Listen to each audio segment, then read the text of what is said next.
MSP पर पारदर्शी खरीद हो रही है और डीबीटी का जो पैसा है वो सीधे डीबीटी के माध्यम से अन्नदाता किसानों के खाते में जा रहा है। यह तब है, इसी का परिणाम है कि 11 देश के अंदर कृषि का जो कुल भूमि भूभाग है 11% यूपी के पास है, लेकिन इस 11% में उत्तर प्रदेश 21% खाद्यान्न उत्पन्न कर रहा है। अब अन्नदाता बीज से बाजार तक एक ग्लोबल मार्केट एक्सेस उसको उपलब्ध है और प्रधानमंत्री किसान सम्मान निधि में भी उत्तर प्रदेश के अन्नदाता किसानों को 95,000 करोड़ रुपए से अधिक की धनराशि सीधे उनके अकाउंट में हस्तांतरित हुई है। आज अन्नदाता किसानों को उन्नत बीज, प्राकृतिक खेती, ड्रोन और जलवायु अनुकूल आधुनिक तकनीक की सीधी जानकारी सरल भाषा में उपलब्ध कराने का काम भी प्रदेश भर में हो रहा है।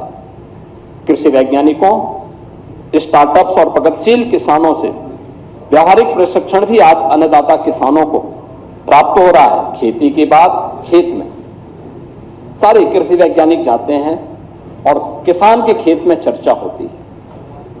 मुझे भी कई जनपदों में जाने का अवसर प्राप्त हुआ था। Drone dosing, FPOs, agri startups और फूड प्रोसेसिंग के माध्यम से फसलों का मूल्यवर्धन हो रहा है। अब प्रदेश में विश्व बैंक के सहयोग से यूपी एग्रीज यानी Uttar Pradesh agriculture growth and rural enterprise ecosystem strengthening project, यह परियोजना के माध्यम से भी आज उत्पादकता में वृद्धि करने, संसाधनों के कुशल उपयोग करने, कृषि आधारित उद्योगों के विकास और कृषि उत्पादों की गुणवत्ता सुधार पर विशेष ध्यान दिया जा रहा है। एक बात जो बार बार अन्नदाता किसानों की ओर से आती थी, वो आती थी निराश्रित गौवंश की। स्वाभाविक रूप से 17 के पहले प्रदेश के अंदर स्लॉटर हाउसेस धड़ल्ले से चलते थे, व्यापक तस्करी होती थी, आस्था के साथ खिलवाड़ होता था। जीरो टॉलरेंस की नीति के तहत गौ हत्या, गौ पर एक कठोर कानून प्रदेश के अंदर बना। हम लोगों ने प्रदेश के अंदर गौ तस्करी को रोका। तमाम गौवंश निराश्रित होकर के सड़कों पे आया। आज 7,727 से अधिक गौ आश्रय स्थल उत्तर प्रदेश के अंदर संचालित हैं, जिनमें 16 लाख से अधिक गौवंश संरक्षित है और प्राकृतिक खेती, गौ आधारित खेती, इसी के माध्यम से आज हम आगे बढ़ा रहे हैं और उसी का परिणाम है कि आज उत्तर प्रदेश दुग्ध उत्पादन में अग्रणी राज्य है और मत्स्य उत्पादन में भी उत्तर प्रदेश ने दुगने से अधिक की सफलता प्राप्त की है।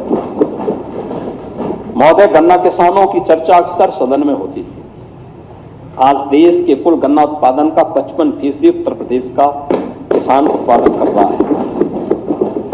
सन 2000 से 2017 के बीच कुल 2,14,000 करोड़ का भुगतान हुआ था 17 वर्षों में और 2017 के बाद से अब तक पिछले 8 साढ़े 8 वर्ष में हम लोगों ने 3,06,000 करोड़ रुपए का गन्ना मूल्य का भुगतान किया है, यानी 90,000 करोड़ रुपए से अतिरिक्त भुगतान आधे समय में हम लोगों ने अन्नदाता किसान को किया है। 122 चीनी मिलें संचालित है और गन्ने का दाम 400 रुपया प्रति कुंटल भी हम लोगों ने किया है। इथेनॉल प्रोडक्शन 41 करोड़ लीटर से बढ़कर के 182 करोड़ लीटर आज प्रदेश के अंदर हो रहा है और ये इथेनॉल उत्पादन, इथेनॉल ब्लेंडेड पेट्रोल प्रोग्राम के अंतर्गत अब शुगर यानी इथेनॉल सेक्टर को एश्योर्ड कैश फ्लो सेक्टर बना दिया है। अन्नदाता किसानों की चर्चा हमारे गाये बगाए हमारे प्रतिपक्ष के लोग भी करते हैं। नियत उनकी साफ नहीं, क्योंकि उत्तर प्रदेश तो देश की सबसे बड़ी आबादी का राज्य भी है और सबसे अधिक खाद्यान्न उत्पादन भी करता है। लेकिन अन्नदाता किसानों की स्थिति इनके समय में क्या थी, इन्होंने कहां पहुंचा दिया था? आज हम कह सकते हैं भारत का अन्नदाता यह अन्नदाता भारत की एक पहचान थी। भारत आज से 2000 वर्ष पहले दुनिया की अर्थव्यवस्था का सिरमौर था। 44 से 45% अर्थव्यवस्था पर भारत का एकाधिकार था और भारत का स्वर्ण युग था। आज से 400 वर्ष पहले भी यही भारत के अंदर स्थिति थी कि भारत का शेयर ग्लोबल इकोनॉमी में भारत की स्थिति 24 से 25% पर भारत का अधिकार था। औपनिवेशिक काल में यहां पे शोषण किया गया, लूटा गया, परंपरागत उद्यम को समाप्त किया गया। अन्नदाता किसानों को जो पहले उपभोक्ता उत्पादक था उसको उपभोक्ता बना करके रख दिया। कच्चा माल यहां से बाहर जाता था, सस्ते में वहां से पक्का माल बन करके आता था और उस पर भारी टैक्स लगते थे और वो महंगा होकर के यहां बेचा जाता था। लेकिन आज हम कह सकते हैं कि अब जो पिछली सरकारों ने भी औपनिवेशिक काल की उसी मानसिकता के साथ अन्नदाता किसानों के साथ अपने एमएसएमई सेक्टर में परंपरागत उद्यम के साथ जुड़े हुए जो कारीगर थे इनके साथ यही व्यवहार किया। आज पिछले 11 वर्ष में आदरणीय प्रधानमंत्री जी के मार्गदर्शन और नेतृत्व में अब किसान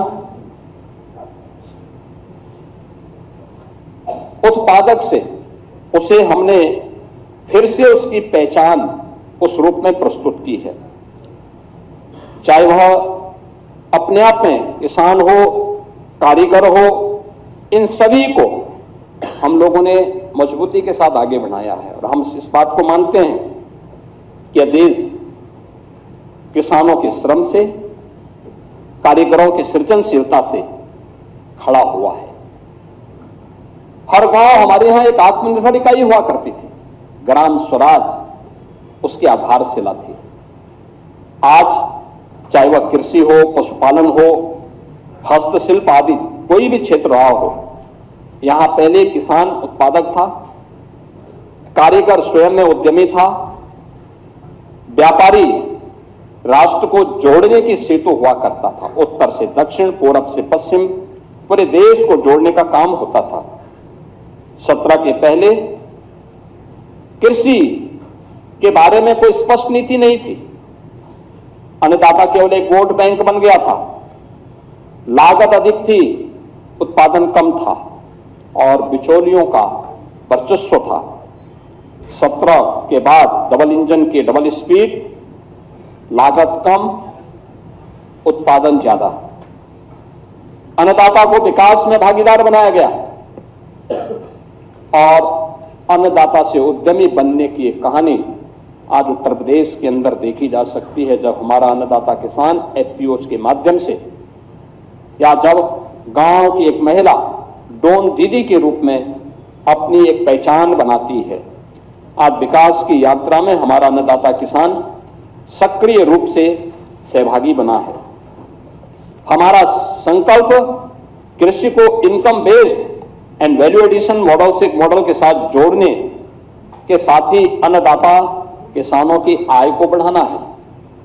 आज उत्तर प्रदेश में कृषि विकास की दर 8-8.5% से बढ़कर के 18% हम लोगों ने प्राप्त किया है।